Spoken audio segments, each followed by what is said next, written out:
अस्सलाम वालेकुम दोस्तों।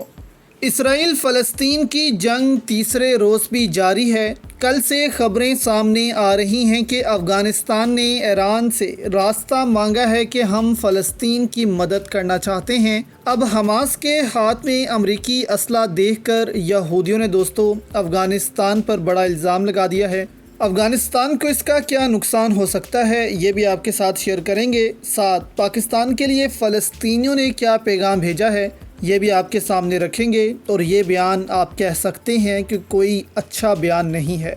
डिटेल में आगे बढ़ने से पहले दोस्तों इस वीडियो को लाइक भी करें। सबसे पहले आपके साथ एक वीडियो शेयर करनी है। कल हमने आपके साथ एक वीडियो शेयर की थी। इसमें आप देख सकते हैं कि यहूदी कैसे भाग रहे हैं।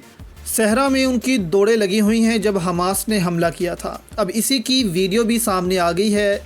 इससे पहले क्या हुआ, क्यों ये लोग भागे, अब उसकी वीडियो दोस्तों सामने आ गई है। आप देख सकते हैं कि पार्टी कर रहे होते हैं यहूदी, शराबें पी रहे थे और ऊपर आसमान में आप देखें कि हमास के लोग इसराइल में दाखिल हो रहे हैं। कुछ लोगों को तो पता लग गया कि ये क्या हो रहा है, लेकिन सबको उस वक्त मालूम हुआ जब ये नीचे उतरे और हमले शुरू किए इसराइली फ़ौजियों पर। इसके बाद ये दौड़े लगने वाली दोस्तों वीडियो सामने आई कि इसराइली अवाम कैसे इनसे भागती हुई सहराओं में जा रही है कि बस किसी तरह इनसे दूर भाग जाएं। उनको नहीं मालूम कि वो कहाँ जा रही हैं, लेकिन बस भाग जाएं किसी तरह।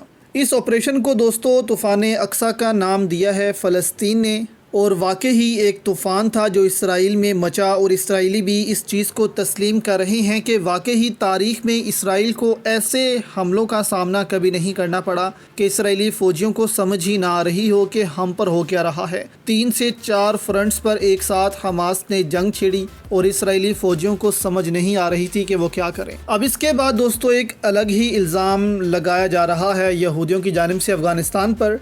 यह आप हमास के लोगों के हाथों में बंदूकें देख सकते हैं। ठीक इसी तरह की बंदूकें इस तस्वीर में अफ़गान तालिबान के हाथों में भी हैं। तो इस पर अब इसराइली अवाम कह रही है कि अमेरिका ने जो वेपन्स अफ़गानिस्तान में छोड़ी थी वो इसराइल पर हमलों में इस्तेमाल हो रही हैं। साथ ये दावा भी किया जा रहा है कि इसराइली डिफेंस फोर्सेस ने तस्दीक की है कि अमरीकी असला ही हमारे ख़िलाफ़ इस्तेमाल हो रहा है और ये वेपन्स इसराइल को हमास के हाथों से मिली हैं। अच्छा, मज़े की बात इसमें यह है कि इसराइली इस हमले का इल्ज़ाम भी अमेरिका पर ही लगा रहे हैं कि अमेरिका की वजह से ही उन पर ये हमले हुए हैं। बाइडन एडमिनिस्ट्रेशन की नाकामी है कि वो अपना असला अफगानिस्तान में छोड़ कर आए हैं जो अब हमारे खिलाफ इस्तेमाल हो रहा है। अब सवाल यहाँ पर ये उठ रहे हैं कि क्या अफगानिस्तान इससे मुश्किल में फंस सकता है और क्या नुकसान होगा इससे अफगान तालिबान का, और ये असला गज़ा पहुँचा कैसे। सबसे पहले तो ये असला दोस्तों गज़ा पहुँचा कैसे, ये सवाल उठ रहा है। तो बहुत पॉसिबिलिटीज़ हैं कि ईरान के रास्ते ये लुबनान और फिर हमास को डिलीवर किया गया हो,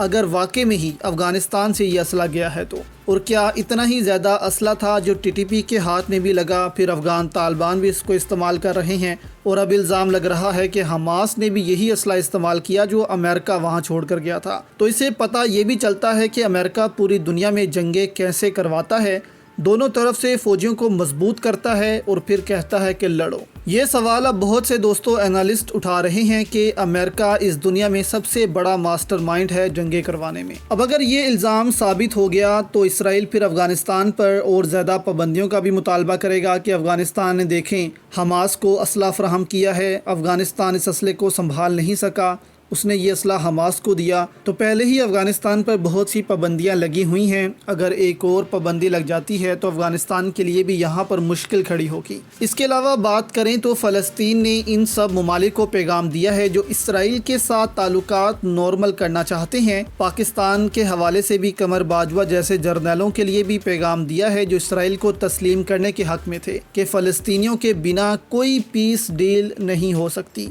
हमें पहले हमारा हक दो, ये नहीं हो सकता अरब इसराइल अमन से रहें और यहाँ पर फ़लस्तीनी मरते रहें। सऊदी अरब को भी एक वाज़ह पैगाम दिया है फ़लस्तीनियों ने कि कोई अमन डील नहीं होगी जब तक इसराइल हमें अपना हक नहीं देता। हामिद मीर दोस्तों यहाँ पर कह चुके हैं कि कमर बाजवा हमें बुलाकर कहते थे कि इसराइल से ताल्लुकात की खबरें चलाओ, उनसे कहो कि इसराइल को हम तस्लीम कर लें, या ऐसा कोई नैरेटिव बिल्ड करने की कोशिश करो जिससे हमें पता लगे कि अवाम चाहती क्या है। لیکن یہاں پر دوستو صرف ایک واحد حل ہے اس مسئلے کا، جو عمران خان کہتے ہیں کہ سب سے پہلے فلسطینیوں کو ان کا حق دیا جائے، آزاد ریاست دی جائے، 1967 سے پہلے جو سرحد تھی وہ قائم کی جائیں، 2 ریاستیں بنیں، فلسطین کو بھی ایک ریاست تسلیم کیا جائے، اس کے بعد ہم بھی سب کو تسلیم کر لیں گے، اسرائیل کو تسلیم کر لیں گے، باقی دنیا بھی کر لے گی، کیونکہ ہمارا صرف ایک ہی مسئلہ ہے یہودیوں سے، اور وہ یہ جب یہ وہ حل کر دیں گے تو اس کے بعد پھر ہم بھی ان کو تسلیم کر لیں گے۔